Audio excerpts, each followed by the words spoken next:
kalau gue boleh buka nih topik diskusinya.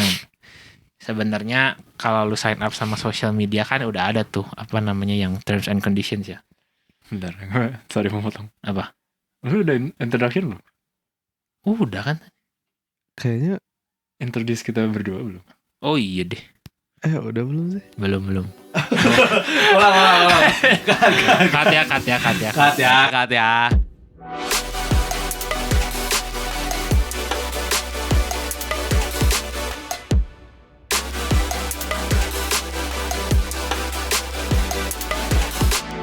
Hey guys, welcome back to Cool Down, the podcast that helps you unwind after a long day. Join us as we discuss the world's most intriguing topics from the perspective of us three noobs. Kembali lagi di Cool Down Podcast, gua Herbert, ini Alex, dan ini Kevin. Yoi, udah di episode 5 guys. Episode 5 guys. Kok kayaknya tadi udah ngomong ya gua ya? Kok kayak udah jamu gitu? Ini gua ngantuk atau gimana? Engaging ya. Aduh. Mau blooper ya guys? Nanti gua kirimin link. Aduh. Linknya. Bener. Subscription link. That's different. What do you That's do, different. Pay content lo. Bro. Oke, kita di episode ini mau ngomongin soal Meta guys. Meta. Facebook. Company-nya Facebook. Kemarin yang lagi beritanya terakhir tentang Meta itu, memang kan sebenarnya Meta beberapa bulan terakhir banyak masalah ya kayaknya ya. Kalau kalian agak ngikutin lah, maksudnya banyak kontroversial gitu lah ya. Salah satu Metaverse. Cuman minggu lalu yang lagi popped up itu tentang how Meta kena denda 1,3 miliar US dollar. Ya. Itu kalau dirupiahin Bentar ya kalau 20 triliun. Quick maths, brother. Coba gua benar cek nggak? 20 triliun bukan. Oh iya. kan? 19 berapa? 19 teh iya. Quick math. Quick maths. Gila. Lu udah sebelumnya udah pernah ngitung. Iya ya, udah jago memang. For breaching Eropa punya privacy laws. Jadi kembali lagi tentang privacy stuff lah ya. Yang sekarang akhir-akhir ini memang orang-orang makin kesini makin woke gitu tentang woke, right? That's the keyword, woke. Yo ay. Bener-bener ini orang. Do something about this guy, bro. Do something about this guy. Engaging kayaknya. Aduh, bener-bener sampai dikit-dikit aja diomongin gitu kan. Gak apa, bagus. Ya, kembali lagi kalau yang kayak gini-gini, kalau gua personally udah sign up ke social media gitu, ada terms and conditions kan yang harusnya dibaca. Itu kan pasti ada lah ya tentang privacy apa-apa. Cuman gua nggak tahu detailnya gimana. Cuman gua nggak pernah baca. Jadi gua sebenarnya kalau udah gua sign up ke sana ya udah data gua ya di tangan mereka gitu kalau gua. Jadi maksudnya. Dan lu nggak masalah. Iya kayak itu udah part of the consequences gitu kalau menurut gua. Nah tapi kalau misalkan tentang ini lebih dalamnya lagi gimana? Coba kan. Lu yang waktu kemarin kan Meta kan IT maksudnya bukan itu. Waktu kan kemarin dia yang baca ya beritanya please.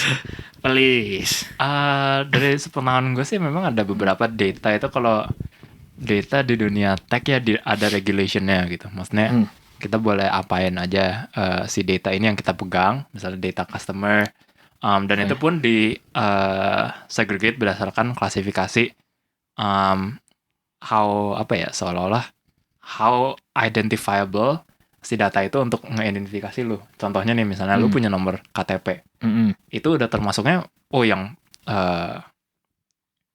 istilahnya tuh ada personal identifiable information gitu. Yang pokoknya kalau ada informasi itu tuh bisa jadi ngerucut itu pasti lu gitu. Contohnya ya misalnya NIK, date of birth, full name. Misalnya kalau di dunia financial ya misalnya full kartu kredit number, nah terus CVV-nya dan pokoknya hal-hal itu yang harusnya itu di keep private gitu. Maksudnya data-data itu yang harusnya nggak boleh keluar dari perusahaan lo gitu. Jadi misalnya ya maybe untuk identifying lu bukan bot aja atau ya udah nyimpen data customer aja. Contohnya ya kalau yang paling terkenal ya misalnya kalau kita buka rekening bank, ya kita kan masukin information, alamat kita di mana, fullnya segala. Nah data itu harusnya ya disimpan dengan bank, nggak boleh dipakai untuk hal-hal yang lain seperti misalnya contohnya mereka jualan datanya gitu, datanya dijual untuk misalnya dikasih ke telemarketer gitu. Kayak, oh ya itu bisa dipakai nih datanya buat nyari konsumen baru gitu. Jadi targetnya juga jelas. Misalnya, domisili di Bandung, berarti kesini jualnya gitu-gitu. Mungkin itu yang lebih classify sebagai data breach. Nah kalau privacy breach yang Meta ini sebenarnya gue kurang tahu apa specifically yang di breach gitu. Kan istilahnya privacy breach. Nah cuma harus berarti karena mereka sampai bisa kena violation segini besar gitu, maksudnya ketahuan gitu oleh European Union dan sampai harus di-fine 1,3 billion, berarti mereka intinya menggunakan data dengan cara yang tidak harusnya nggak digunakan seperti itu gitu. Dan I think it's di tech world itu sekarang it's a gray line gitu, maksudnya banyak terjadi lah intinya data itu antara klik atau enggak ada breach gitu, atau enggak ya misalnya in this case privacy violations gitu. Nah si Meta juga setahu gue sih bukan pertama kali ya. Ya maksudnya dan lu sendiri pernah ngalamin gitu yang sempat dapat compensation itu kan? Iya betul. Apaan? Yang dulu kalau lu di US dari tahun berapa sampai berapa itu, lu bisa dapat compensation. You can file for that compensation sebagai gantinya data lu ke breach gitu. Oh, berapa duit? Gue lupa ya waktu itu si Liwan pernah ngomong ke temen. Oh, lu sendiri nggak ini? Nggak, gue soalnya kayak ya udahlah. I don't have anything on my Facebook anyway. Oh, nggak. Tapi kalau nggak nge-file just iseng-iseng berhadiah gitu? Enggak sih. Tapi sebenarnya kayaknya kalau misalnya lu emang file, kayaknya sih bisa ya, maksudnya dapat money kan? Kayaknya mah bisa. Soalnya dari sepengetahuan gue, yang kayak gitu-gitu tuh di US nggak terlalu susah gitu. Kayak lu nge-file, asalkan lu masukin data-data lu sesuai sama kayak spesifikasinya mereka, bisa langsung cair gitu biasanya gitu loh. Nah tapi memang maksudnya apalagi sekarang juga setahu gue ya, kayak kemarin ini gue sebenarnya baru ngomongin sama orang marketing, digital marketing, nggak ada hubungannya sama Meta, tapi maksudnya lebih ke gimana data-data lu tuh bisa diperjualbelikan gitu. Kayak misalkan lu nge-ads di Instagram, kayak kan kelihatan tuh yang ngeklik siapa kan sebenarnya, kalau yang promotor tuh bisa gitu. Oh ini kliknya gitu, analyticsnya gitu. Mereka tuh bisa jual itu ke orang lain.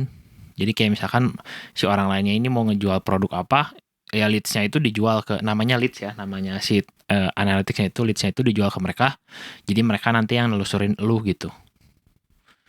Kayak maksudnya ya gimana ya, mungkin privacy breach-nya mungkin seperti itu ya. Kan maksudnya bukan si orangnya ini bukan mau ke third party ini, cuman kan dia cuman ngelihat si ads-nya ini cuman diperjualbelikan lagi gitu loh. Ini gue baru tahu tuh gimana. Jadi maksudnya kesannya si orang yang lu ngomong ini, dia itu digital marketer. Ya.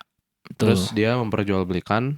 Nggak, dia tahu maksudnya di space ini tuh bisa diperjualbelikan nih gitu loh. Jadi kan dari leads itu kan bisa dapat phone number, Instagram address gitu-gitu loh. Nah kalau Instagram yang ad-nya itu kan siapa gitu, itu tuh bisa dilihat terus dijual ke orang lain lagi gitu loh, berdasarkan demographics yang didapetin di analytics-nya ini katanya gitu.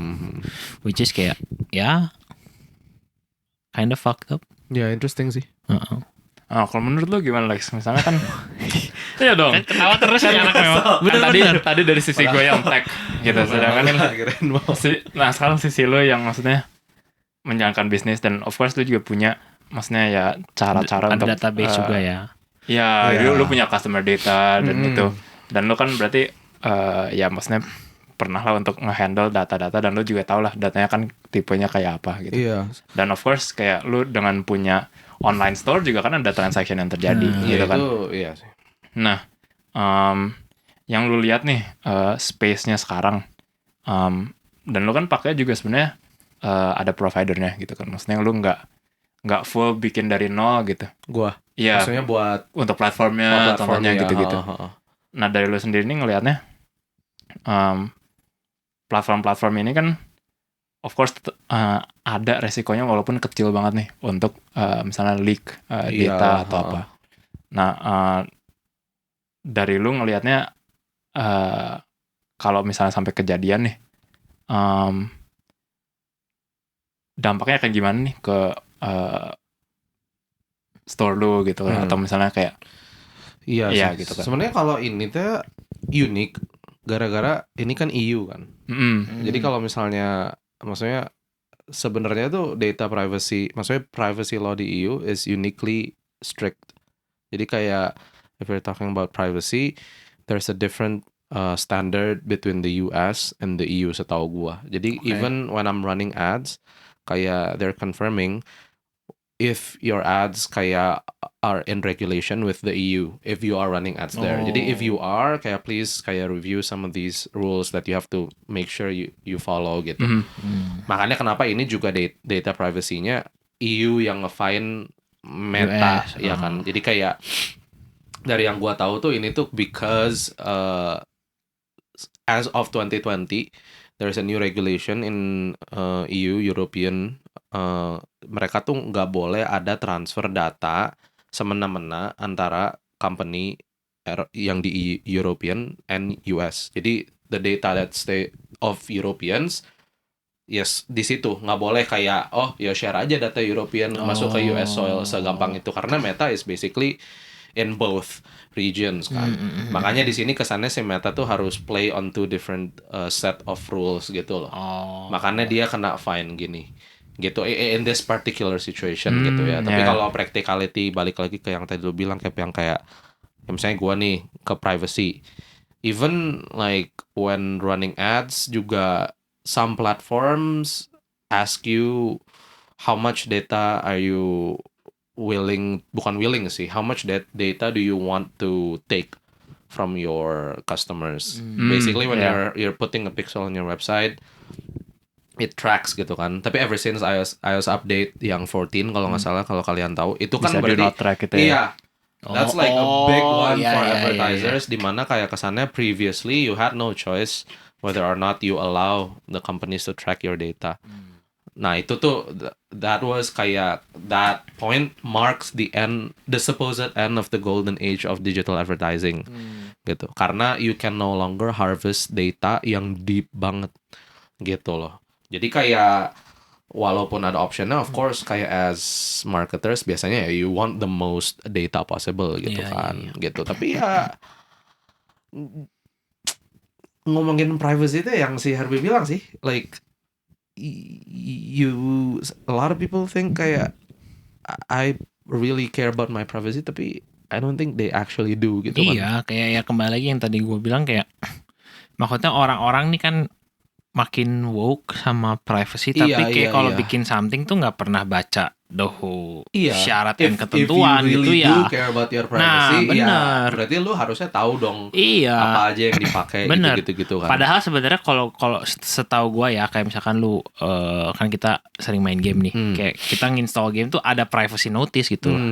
Biasanya kadang-kadang malah yang terms and condition sama privacy notice-nya tuh dipisahin. Jadi kayak kita lihat pertama privacy notice tapi tetap aja kita scroll sampai bawah langsung accept gitu. Just get me to my game gitu kan. Iya gitu kan. Maksudnya kalau misalkan lu bener-bener care about that ya harusnya dibaca dong gitu. Kalau menurut gua ya. Iya.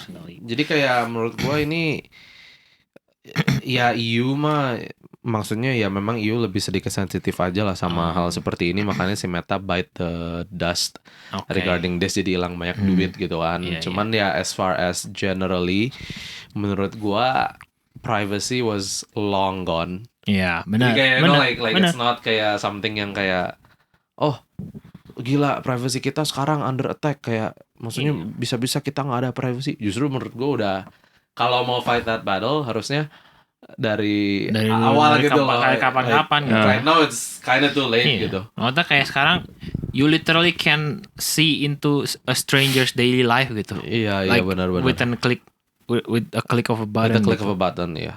Dan kayak apa ya? Ya itu sih kayak Maksudnya ini kalau itu mah kan tadi kan tentang data breach gitu ya. Bukan data breach, sorry. Kesannya kayak ketahuan nih si Meta violate the rule of privacy and it makes a good headline gitu kan. Kesannya kayak kalau kita liput kan pasti orang ngerasa dan what about my privacy gitu kan. Tapi ini mah lebih ke yang tadi lu bilang tuh yang kayak you can know basically the life of someone with a click of a button. Gue kan langsung mikir kayak kalau misalnya gue pengen tahu orang ini ya gue coba cek Insta ya. Itu kan kurang lebih kan. Nah tapi ada kan orang-orang yang kayak nggak suka gitu kalau kesannya dia post something nih, tapi dia nggak suka kalau orang nge-komen atau maksudnya like whatever the other person chooses to how they choose to interact with the content gitu. Jadi kesannya kayak that's called hypocrisy, brother. Kayak nggak tahu ini mah besides ini ya, tapi menarik aja gitu kayak. Benar. Karena kan lu bilang once you click the post or submit or even have an account sama kan kosannya, ya itu berarti lu udah apa ya? In some sense forfeit. You give consent gitu kan? Forfeit your privacy. Semua orang boleh lihat gitu benar. Iya kan? Jadi kayak if you say you really want privacy, don't use social media gitu. I think that's like the end of the tunnel gitu if you're going there gitu. Iya. Sama yang tadi yang menarik tadi lu bilang kayak begitu yang iOS update itu keluar. Oh iya. Sampai itu kayak the end of golden advertising itu. Ya gua enggak tahu statistiknya. Digital advertising turun seberapa banyak, cuman impact-nya itu kan padahal cuma iPhone doang ya. Belum Android kan, Android belum kan. Makanya udah bisa nge-impact segitu banyak gitu. Ya.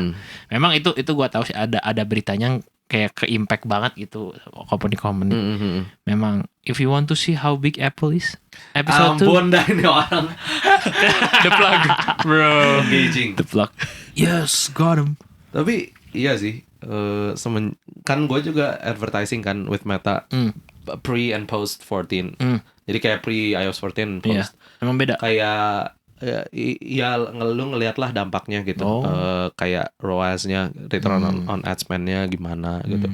Because kan people who care about privacy and people who own an iPhone atau iDevice itu kan lumayan banyak lah gitu kan. Dan kalau misalnya you give them the option, kesannya kayak nggak tahu kalau kalian gimana. Tiap kali prompt itu keluar ask app not to track atau allow, itu kalian pilih yang mana?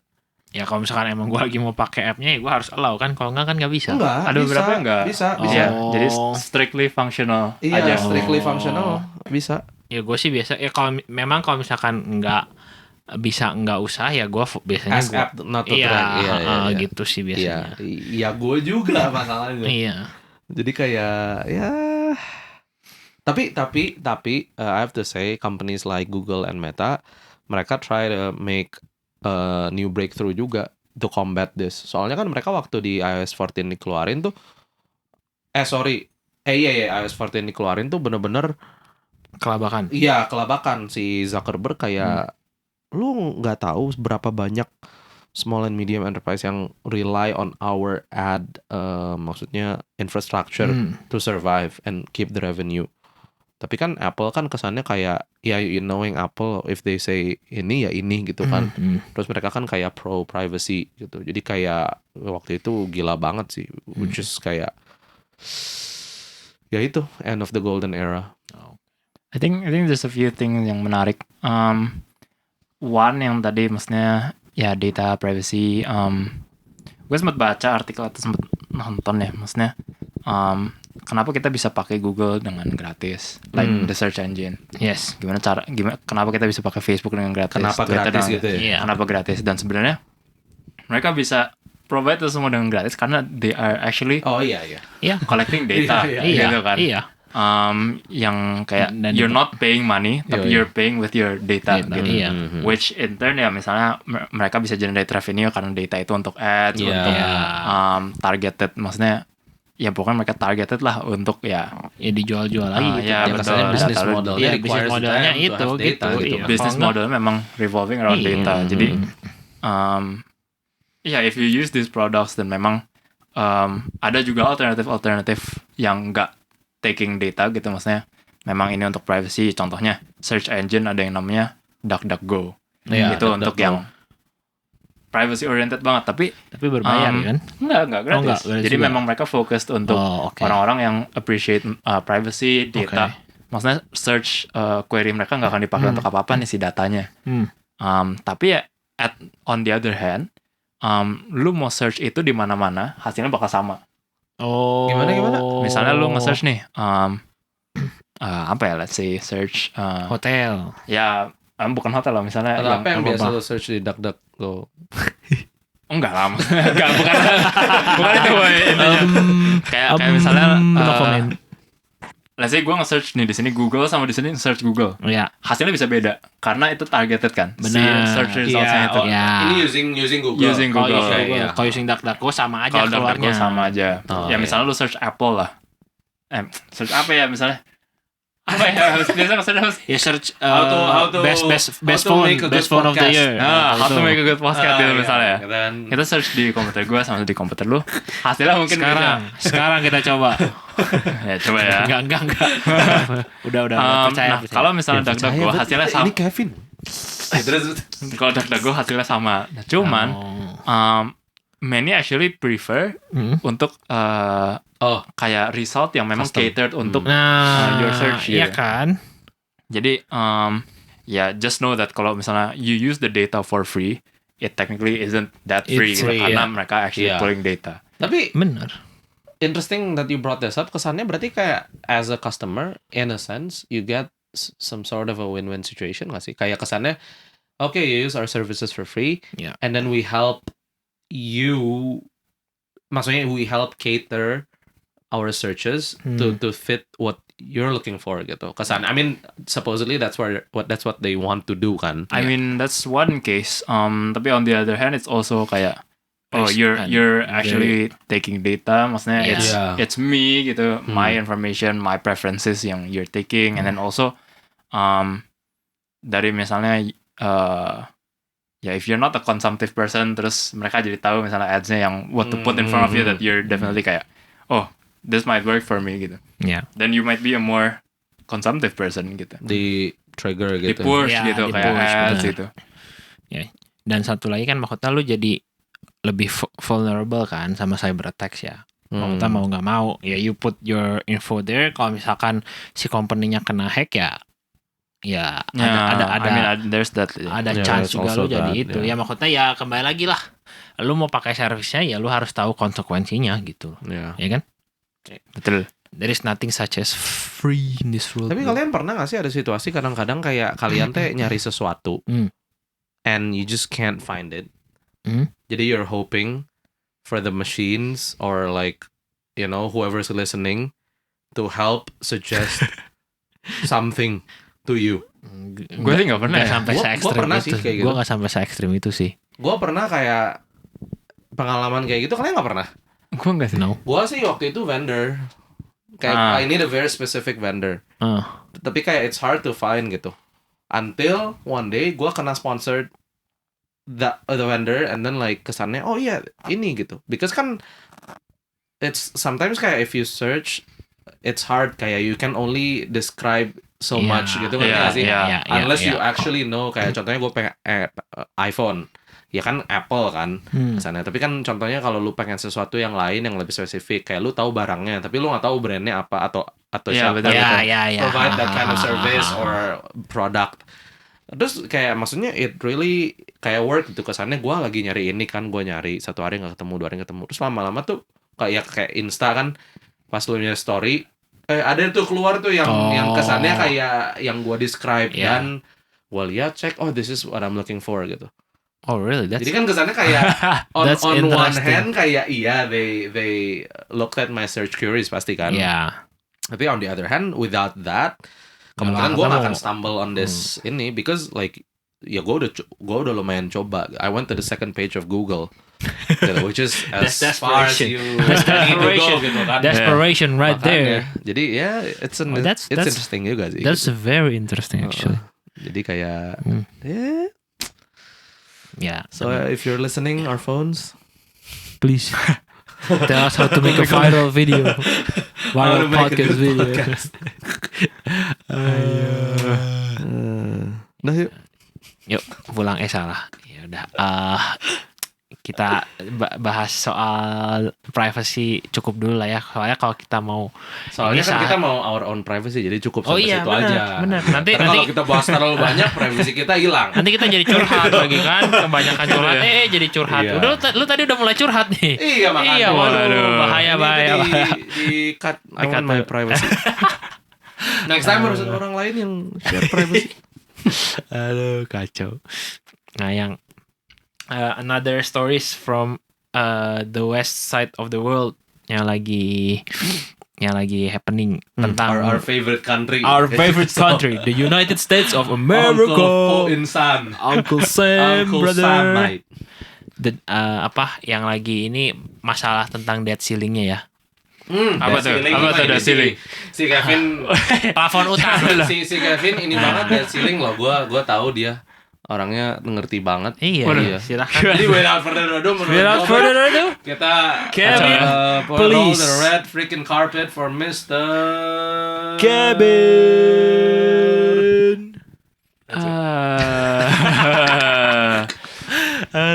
I think hopefully gue nggak oversimplify things. Nah, pokoknya nih, it's biar lu fine. nggak oversimplify, biar gua dulu yang jelasin. Ya gitu kayak baiknya gitu. Yang Debt ceiling debt ceiling itu utang plafon. Nah, plafon utang. That's utang translation. plafon lagi. Plafon utang. Utang plafon. Ya tapi kan lebih ngerti. Oh, Kalau gitu. debt ceiling apa itu, tuh? Ini kalau kita lihat kata Goblok. Tuh, itu kan lebih goblok. dead apa? Mati kan. Dead loh. Mau bro. debt atau debt? Ya debt ceiling gitu. Ya, Kalau sorry, Kak. gua plafon utang yang bisa Plafon dipinjam. utang. Kalau gua enggak. Ya lu apa? Udah mending gak usah. Oh iya. Mending gak usah. Ya udah, Kevin. Udah, Kev. Dah. Udah. Aduh. Jadi cut that. Cut that ceiling. Ya di US itu ada istilahnya namanya debt ceiling kan. Debt ceiling ya tadi intinya it's a ceiling set by the US yang menentukan jumlah loan atau debt yang mereka boleh accumulate gitu ya. Jadi secara negara nih mereka boleh punya how much debt sih gitu. Dan kebetulan debt ceiling ini yang sekarang itu ada di $31.4 trillion, which is sekitar quick math. Quick maths, bro. Nih, quick maths. Bukan dollar. Quick maths. Dollar guys. 4,5 kuantriliun atasnya triliun. Bener nggak? Triliun apa billion? 450-an Kuantriliun. Oh, 3 450 sorry, bener. 450 quintriliun. rupiah. Iya, kalau dirupiahin, bener nggak? Quintillion. Iya, bener nggak? Nggak. Kan lu lihat. 3, berapa tadi? 31,4 Bener tuh. triliun 31,4 triliun USD kan? Iya. USD.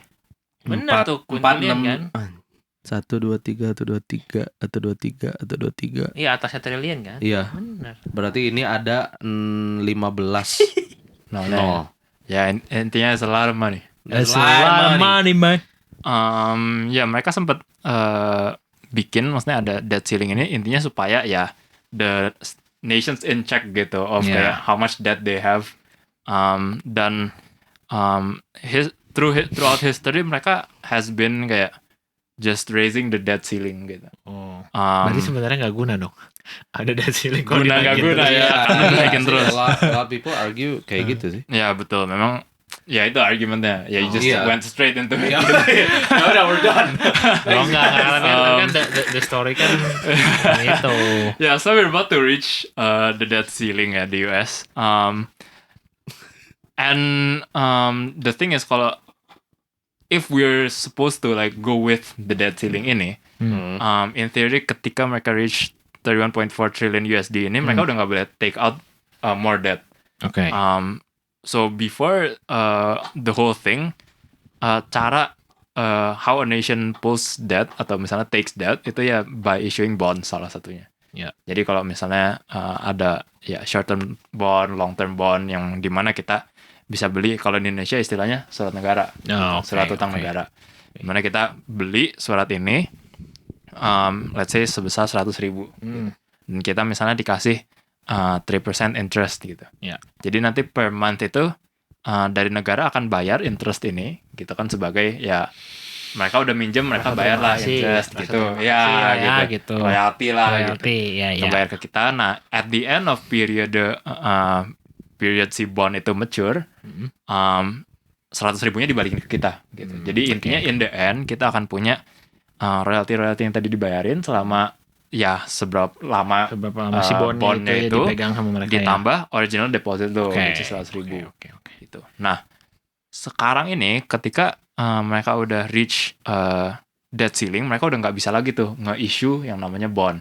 Intinya nggak bisa lagi orang ngasih pinjem negara ini duit dalam bentuk bond, karena ya debt ceilingnya udah mentok gitu, udah nggak bisa lagi mereka accumulate bond itu. Jadi dampaknya dari mereka kena debt ceiling ini pun harusnya kan kalau mereka ada duit nih harusnya dibayar nih pelan-pelan si debt-nya gitu.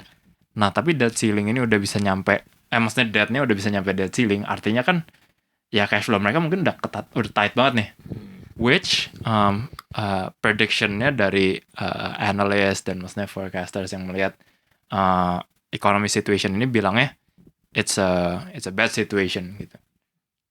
Nah, mungkin any one of you mau take over gitu, jelaskan.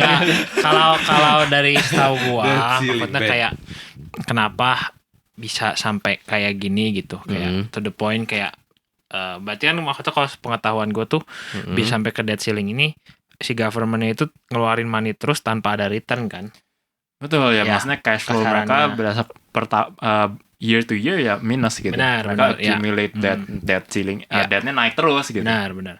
Nah, maksudnya kayak kalau dari pengetahuan gue kenapa bisa gitu, karena memang Amerika itu negara makin kesini orang-orang itu makin sosial ya. Maksudnya kayak makin kayak gue government mah nggak punya apa-apa buat gue gitu. Maksudnya gue mah gue harus gue sendiri gitu. Individualismenya tuh tinggi gitu ya. Dulu kan gue sempet belajar sekolah di sana, memang ya teman-teman gue tuh yang orang sana memang seperti itu gitu loh. Kayak kalau gue boleh ngomong, rasa kebersamaannya mah beda lah sama orang-orang Asia gitu. Kayak mereka lebih sendiri-sendiri. Terus ke government juga yang namanya benar-benar ngeremehin tuh ngeremehin banget. Kayak nggak percaya lah gitu. Kayak mau government ada apa pasti dikritik. Cuman ya mungkin government-nya juga trying to cope with that. Jadi kayak apa-apa teh dikasih gitu loh. Kayak yang paling menurut gue yang paling agak-agak bodohnya itu, kalau gue boleh ngomong tuh yang kemarin pas COVID, stimulus. Gimana stimulus check itu. Jadi kan pas awal COVID itu banyak banget yang di layoff. Ya, banyak banget yang di layoff. Nah, mungkin maksudnya pemerintah tuh baik untuk mitigasi kayak orang-orang pada bangkrut, nggak punya uang. Mereka tuh dikasih kayak berapa puluh % dari gaji mereka gitu loh. Walaupun mereka nggak kerja. Cuman kan maksudnya namanya orang nggak ngapa-ngapain terus terima duit, dan itu teh persenan dari pendapatan lu sebelumnya, ya lu pasti mikir, gue kerjaan dari 100% jadi 0%, tapi gue masih dapat duit 70% gitu. Ya udah aja gue nggak usah kerja. Sampai 70% tapi ya. Kalau nggak halal tuh segituan deh, gue lupa. Ya, lumayan 60-70%. Maksudnya mereka kan harus tetap bisa hidup gitu lah, maksudnya government-nya gitu. Tapi that's on top of severance pay ya. Iya, kalau tapi kan kalau severance pay itu mah kan tergantung company-nya ya. Setahu gue kayak mau kasih berapa gitu. Betul sih. Nah, cuman maksudnya kayak the fact that ini bisa berlangsung buat sampai setahun kok nggak salah. Kayak teman gue tuh ada yang cerita dia bisa kayak sampai setahun dapat that stimulus check gitu tanpa harus ngerjain apa-apa. Setahun. Kalau nggak salah ya, waktu itu teman gue. Dan gue juga ngerasain soalnya. Lu berapa lama? Gue waktu itu kan 3 bulan, gue di cut off, terus gue 3 bulan lagi gue pulang ke Indo memang. Oh, jadi selama 3 bulan. Selama 3 bulan tuh gue masih dapet duit. Wih. Tanpa doing anything. Tanpa doing anything. Kerjaan gue cuma diet. Makanya waktu itu jadi kurus. Oh iya. Udah diet dibayar. Nah, makanya. Dibayar. Maksudnya mungkin maksud pemerintah baik, cuman itu kan bikin orang jadi malas banget ya. Maksudnya kayak kayak kalau dari sepengetahuan gue, pengalaman gue ke teman-teman gue, ya mereka kayak jadi kayak no sense of urgency gitu loh. Kayak gue nggak punya duit, nggak punya. Jadi maksud lo tuh ini tuh respon government yang kayak gini-gini nih yang bikin debt ceiling-nya bener cepet naik gitu. Bener, maksudnya ya mungkin maksud government-nya baik, tapi kalau semuanya minta dengerin terus, ya akhirnya bakal jadi kayak gini gitu. Kalau menurut gua ya, ini dari salah satu pengalaman gua yang gua alamin pas di sana gitu, yang mungkin kontribusi ke debt ceiling ini gitu loh. Kembali lagi ke yang waktu itu kita pernah bicarain juga di episode 1, episode 2 ya. Yang tentang enggak ini mah beneran tapi kirain ngeplak lagi. Enggak. Kalau mau plug ke kamera yang sana. Yang tentang kita omongin 80% of US dollars printed 2020. Iya. Itu kan pasti ada kontribusinya ke debt ceiling itu loh. Iya. Nah, gitu maksud gua. Itu kalau dari gua gitu ya, sebagai yang pernah di sana gitu. Jadi memang government-nya itu secara politik mungkin ya kan ada dua sisi kan, Republican sama Democrats, right? Kayak mereka ya kalau mau dapetin vote orang sana ya harus cater to those kind of crazy needs gitu. Iya. Crazy wants, crazy needs ya. Iya. Ya, makanya kalau menurut gua memang ada saatnya government harus punya their own stance gitu. Jangan terlalu ya maksudnya dengerin rakyat, ya benar bagus, tapi to what point gitu. Gitu. Gimana Lex? Kalau kan kita tadi gue udah jelasin debt ceiling-nya gimana. Iya. Herbie udah jelasin apa yang dia gimana gitu. Enggak, apa yang dari pengalaman. Iya, pengalaman dia kenapa sih bisa sampai debt ceiling ini gitu. Iya. Nah, kalau dari lu sekarang lanjutin dong. Lanjutin. Semua harus kebagian, Pak. Kalau misalnya debt ceiling ini hit, dampaknya apa gitu? Maksudnya apa yang bisa terjadi dan dampaknya apa gitu? Waduh, itu pertanyaannya mantap sekali. Kayaknya dia harus melanjut ke sayap kiri dulu. Nanti harus dioper dari sayap kanan ke sayap kiri. Cuman nggak tahu, menurut gue kayak gue tuh sempet saya nonton juga kayak debate gitulah tentang ini. Sebenarnya belum se-urgent ini karena ini kan literally kayak projectionnya early June kan, karena tapi waktu itu ya projection juga, cuman tuh maksudnya waktu itu debate-nya nge-highlight banget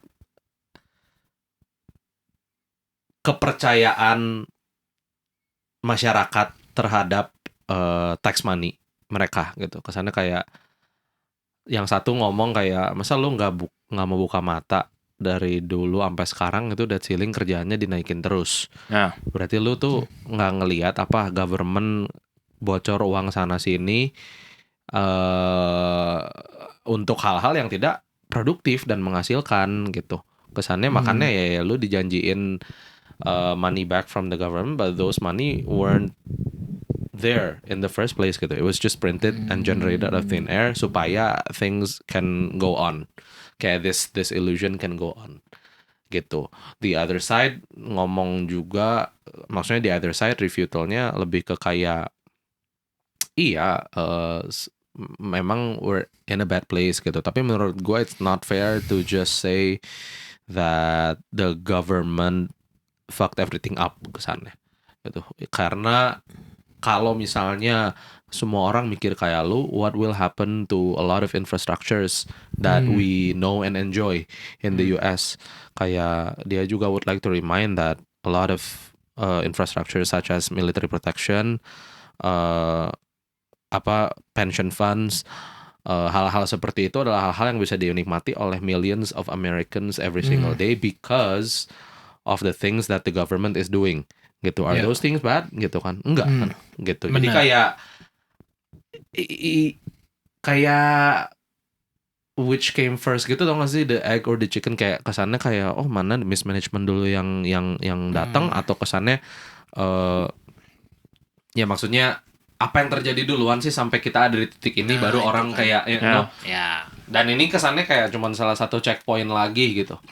I mean, we'll see what will happen kan. Tapi this is not something new. Cuman kesannya every time we're about to hit this debt ceiling, especially because we went through a crazy 2021 and ya maksudnya during COVID.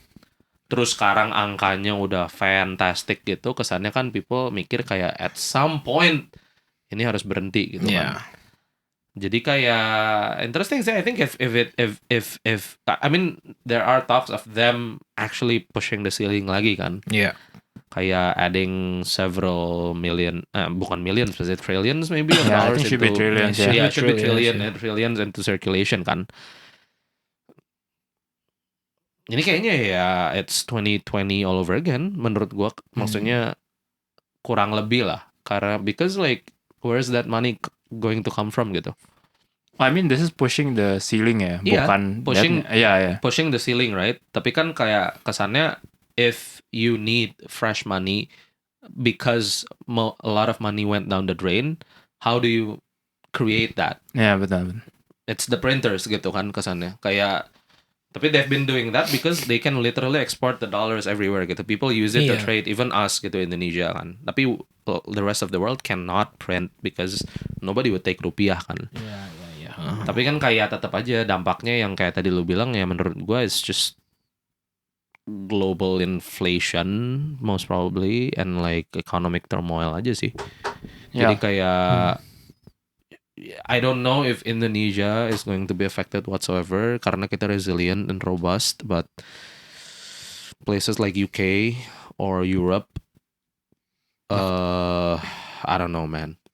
Yang pasti bakal kena imbasnya ya. Iya, I mean it's not gonna be instant, tapi kayak Iya. ya, I mean if they start printing atau nggak kayak okay that ceiling is raised, but we're not gonna do anything about what we do selama ini yang Bakal menyebabkan kena that lagi. ceilingnya Iya, first bakal place. kena Iya, lagi, ya gitu. udah mismanage, oh we fucked up, print the money, Bakal and then we naik need to pay lagi, this. Iya, ya kayak, kan? it's just but they can do it because they are the United States gitu. Tapi sampai kapan? Nah itu Siapa kan. tahu ini yang terakhir. We'll see. I mean, Yeah. kemarin kan ada talks juga kan yang kayak atau sampai kayak global currency mau change juga gitu kan. Iya. Ya mungkin Benar-benar. ini bakal even push the agenda even further gitu kan. Ya kita Dan lihat ini lah. juga alasannya kan a lot of countries like maksudnya Brazil people that ya. trade with China Yes. especially maksudnya prefer using the yuan and cut off from the US dollar kayak completely or mostly Makin supaya- banyak kan setahu gua. iya. Kan dulu kan Brazil, Russia ya, and then Mhm. I think several other ones now. I mean this is just pushing the agenda sih. Terus Iya. tapi US-nya juga it's like they're asking for it gitu. Yeah, right. I know. Yeah, I want to touch on sedikit. So what happens if they don't actually end up pushing the debt ceiling?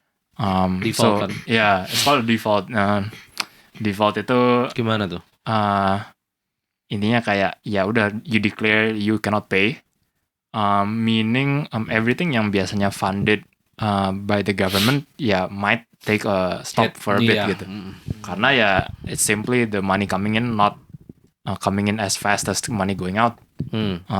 Impacts-nya bisa ke insurance program mereka, ke social security, even bonds gitu. Jadi orang yang pegang bonds Iya, yang harusnya kan? iya pembayaran yang per month-nya itu bisa jadi nggak datang gitu at this time karena they decide to default and they decide that oh we just can't pay gitu. Which will I think the repercussion ya maksudnya dampak dari itu yang akan membuat mungkin posisi US sebagai the global currency yang Bakal turun. terancam gitu ya. Maksudnya ya US negara yang sebesar itu yang harusnya stable itu suddenly just says that they cannot pay, which is kayak Iya. okay, we're trading in your currency and you cannot pay gitu. Maksudnya yang kayak Cannot pay your own people. cannot pay your people and maksudnya yeah if they decide not to do anything yang tadi Alex bilang juga kayak maksudnya Iya. Gak ada it's just gonna mitigasi. keep like then what's the ceiling for? Yes. Balik lagi kan. Maybe what do we think kayak what do you think will happen? I mean with our limited knowledge and experience. Ya, I mean yang gue selama ini denger sih it simply cannot Happen. cannot default gitu. Maksudnya Pokoknya default is the last. default kayak is udah. like it will ruin the reputation so bad. Kayak you might not recover from it gitu karena once you default then your reputation is kayak oh you've done it before. You might do it again gitu in the future gitu. Once you're in it gitu it's hard to kayak Yeah, to go out of to go out of kayak that loophole. yeah, that that loophole kayak maksudnya that history juga Yeah. that you've ever defaulted. So kayak as a country ya harusnya mereka push the ceiling while essentially just buying time for them to figure out how do we get more money in instead of more out gitu kan. But I think it's also the same thing that's been happening a few years back gitu ya maksudnya they've gone through this moment, and I think also they've pushed the ceiling because of kayak okay, they need time to figure it out, Iya. but they haven't figured it out gitu. And now kayak a lot of people sentiment juga kayaknya this is just way too big to, like okay, realistically you push the ceiling, you buy time, and yes, maybe you push it 1%, or even like maksudnya how big of a dent can you do? Yeah. Right, kayak because the debt is already so big even for US scale. Yeah. Gitu loh. It's not something yang kayak you messed up. A lot of people think that this is past the point of return gitu. Jadi udah okay, if you push it, the only thing that's going to happen is we buy time until the next ceiling gitu. Iya. Yeah, which is kayak how fast is it gonna be though? Iya, jadi kayak it's like delaying the inevitable rasanya, a lot of people are saying gitu. Jadi everybody just goes on with the dance where okay, US you have a lot of people are saying kayak you have the best military, which is one of the reasons juga kan kayak mereka bisa keep doing this, and okay, we'll see how long this thing keeps going, and ya kesannya semuanya kayak takut sama big bro US, and just ya udah let's play along gitu, Ya just ini mah cuman fact aja buat kita sama viewersnya, kayak just how big the US debt is in the scale gitu ya. Kayak tadi kan 31,4 triliun dolar. Yeah. Ini kalau gua lihat yang kedua tuh Europe Union Uni Eropa ya. Itu aja cuman 12,9 triliun. Dan EU That's pun EU kan beberapa negara Iya, ya. Satu. Iya. Ini yang ketiga tuh Jepang 9,38 triliun dolar. Maksudnya berarti itu kayak US tuh kayak triple more than triple of a union of countries. Yes, kayak enggak of Japan. Cuman of double at least double of the union of countries. Yeah. And I think the thing we have to note is kayak maksudnya ini negara tuh lagi damai loh. Maksudnya it's a country that's in peace that should have a hold of kayak maksudnya their economy. Maksudnya kayak bingung juga kan kayak how are they at time of peace and then still having minus gitu at maksudnya financially. Kayak what's going on gitu. What's going on, right? Kayak you have to question karena make sense kalau misalnya negara ini lagi perang nih. Ya, jadi lot of money habis-habisan money out gitu. Tapi kalau bukan at this time gitu kayak they're at peace, and ya maksudnya sebagai global currency, tapi the economy is at a minus gitu. So it's like. Tapi sekarang kalau pertanyaannya nih kayak do you think that you would decide better for you with your money, or do you think that the government can decide better for your money? Ini mah kayak just a question like in general gitu. Can you elaborate? Maksudnya kayak kesannya do you think that you would make the better decision for you with your money, atau do you think that the government would make the better decision for you? Kan ini talking about like in the whole like general space gitu ya, kayak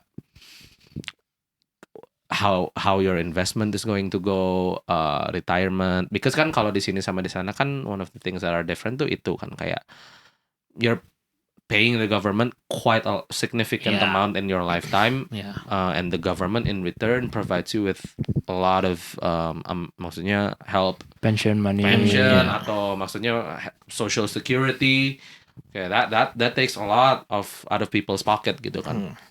Tapi kalau misalnya lo nih ngelihat situasi kayak gini, menurut lo kayak kalau lo tinggal di Amerika misalnya, do you think that we should still pay the government with whatever they're asking? Jadi kembali lagi maksudnya gitu. Kembali lagi pertanyaan simpelnya bayar pajak atau enggak gitu. Kurang lebih bayar pajak atau enggak, tapi kesannya lebih ke I think I get it kayak maksudnya bayar pajak 40% tapi you're guaranteed for life, atau you bayar pajak 10% tapi sisanya kayak you have to gather your own pension money, you have to gather your insurance, everything. With the fact of your 40% contributes to the ever raising debt ceiling. Gitu loh. Kesannya kayak the money that you're paying kan beda dong kalau lu lihat everybody in the nation is paying taxes and we're flourishing as a country. It's all it plus, and then government is making this. Tapi ini kan kesannya lu as a citizen ngelihat kayak country gua makin lama makin bangkrut because the debt is so big gitu. And I'm contributing my money itu sebenarnya semuanya ke sono kan. Like whatever they're using with my money, the result is gitu, kesannya kayak lu tuh investornya Amerika. Betul. Tapi Amerikanya kayak gitu loh.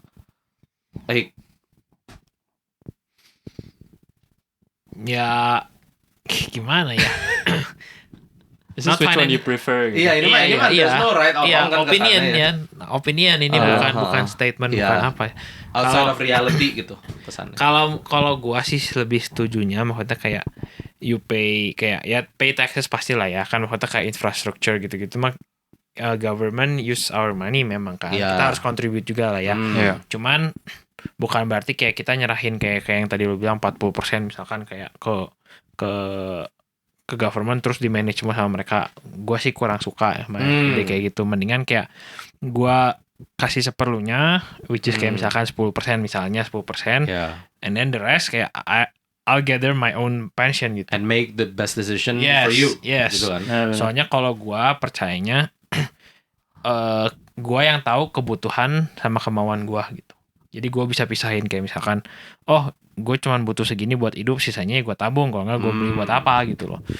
Maksudnya sekarang kalau misalkan lu udah dapet fix, lu kasih fix yang rada gede, kan berarti kan maksudnya lu ngurangin uang yang lu bisa lu tabung sendiri. Jadi kayak kesannya ditabung ke negara gitu kan. Iya, betul. Nah kalau gue sih nggak suka sama yang kayak gitu. Kalau gue nggak, kurang setuju lah. Soalnya kayak kembali lagi kayak bisa kecampur sama orang lain gitu loh, kayak maksudnya uang ini kan gue yang kasih tapi belum tentu nanti buat gue juga gitu. Bisa buat orang lain atau bisa buat apa gitu loh. Sebenarnya di Indonesia ada something similar sih, namanya BPJS. Iya, Ketenaga kerjaan. Karena mereka you actually pay a bit untuk kayak masukin ke pension fund. Sempat ada kasus kan kemarin ini. Gue nggak tahu tuh. Gue nggak tahu. Ada 2021 tuh kalau nggak salah. Capek. Itu pokoknya mismanage. Kasus. Iya, mismanagement. Jadi kesannya lu pas waktu pada banyak di PHK harusnya bisa ada sesuatu yang bisa mereka dapat, tapi pas banyakan tuh kan langsung keluar statement lah. Mohon maaf ini ada regulasi orang bullshit. But anyways, intinya ada itu. Walaupun I think amount-nya nggak sebesar itu ya. I think it's only a few, berapa persen lah. Menurut gua ada benarnya yang tadi Herbie bilang juga, gue setuju sih. Karena menurut gue kita financially literate gitu, maksudnya kayak kita tahu nih how to manage our money. In cases dimana people might not be as careful atau bisa manage as well as kayak people who know lah how to manage, kayak misalnya you can't spend it all because you have to save it at the end. Kayak you need some money to live nanti juga gitu once you stop working, udah pensiun segala. You need to have something, antara lu invest atau do something atau itu. Tapi I think what that the system maksudnya of kayak you pay quite a lot of taxes tapi you're guaranteed at the end, itu untuk helping those people sih sebenarnya. Helping yang kayak mungkin lebih spendingnya lebih kenceng gitu. Tapi kan jadinya at the end nih as a nation your citizens are guaranteed maksudnya di pas mereka pensiun tuh nggak jadi homeless gitu, tapi kayak they actually have pension and maksudnya insurance yang kayak mungkin pahit di depan tapi at the end guaranteed, and as a country jadinya lebih indah gitu kan, kayak nggak jomplang lah gitu antara yang memang bisa manage dan yang nggak bisa manage contohnya. Jadi ya plus minus. Tapi maksudnya kayak even ya gua sangat setuju sih sama yang lu bilang ya. Kayak memang ada orang yang financially literate sama ada yang financially illiterate. Emang sistem itu bagus untuk those yang nggak bisa nabung lah istilahnya ya. Betul. Karena gue pernah ngobrol sama karyawan gue juga pernah sempat ngobrol sih kayak ini interesting sih soalnya kayak dia yang minta kayak duitnya dia gajinya dipotong supaya dia bisa nabung. Ya betul. Ya. Dia minta gajinya dipotong. Lebih kayak maksudnya dipaksa buat nabung lah intinya gitu. Jadi ditabung sama company gitu. Iya, ditabungin gitu. Enggak. Maksudnya kurangin yang ditransfer ke dia, tapi sisanya itu disimpan gitu loh buat ditabung. Benar. Iya. Itu menurut gua itu kan maksudnya sama kayak gitu kan. Iya, betul. Kesannya dia minta bantuan lu buat against his will gitu. Iya. Benar. Soalnya dia tahu kalau dapat duitnya pasti dipakai. Iya. Gitu sih. Nah, cuman ya maksudnya yang again sebagai orang yang pernah tinggal di US dengan sistem ini pun homeless-nya tuh gila banget di sana. Kalau gua boleh ngomong sama pemulung di sini ya, di sana tuh lebih banyak loh dan lebih gila. Di gimana? Mungkin juga karena gue nggak tahu secara statistik ya. Cuma ini maksudnya gue tuh di sana tuh sampai ada, gue kan dulu di LA, benar-benar satu neighborhood gitu, itu tuh isinya tuh semua homeless. Gitu loh, kayak namanya Skid Row. Makanya kayak menurut gue juga kayak imagine if kayak bukan everybody lah. Imagine if we are in consensus kayak bahwa okay, we can take care of our own money, and then programs like the Social Security lah as an example is refined or retuned atau abolished. Kesannya kayak a lot of money yang flowing in would be used for something else kan. They have to be. Kesannya Social Security-nya udah hilang kan? Not just for that. Kesannya kayak a lot of arguments are pushing for that would really put a dent in how we as a nation can fight this ever growing debt gitu. Jadi kesannya kayak yang tadi lu bilang si country-nya itu kayak udah kayak satu machine where kayak satu paket gitu semuanya harus tutut. Sementara kayak kalau dipikir-pikir sebenarnya people kayak those are not solutions. Kesannya you are in quote-unquote babysitting the citizens of the country while driving the country in more and more in debt. Gitu. Benar. Jadi kayak so I think it's also been in the talks sih, maksudnya yang kayak they should look at how they manage their money atau tapi I think it's also easier said than done gitu maksudnya. Absolutely. Benar sih.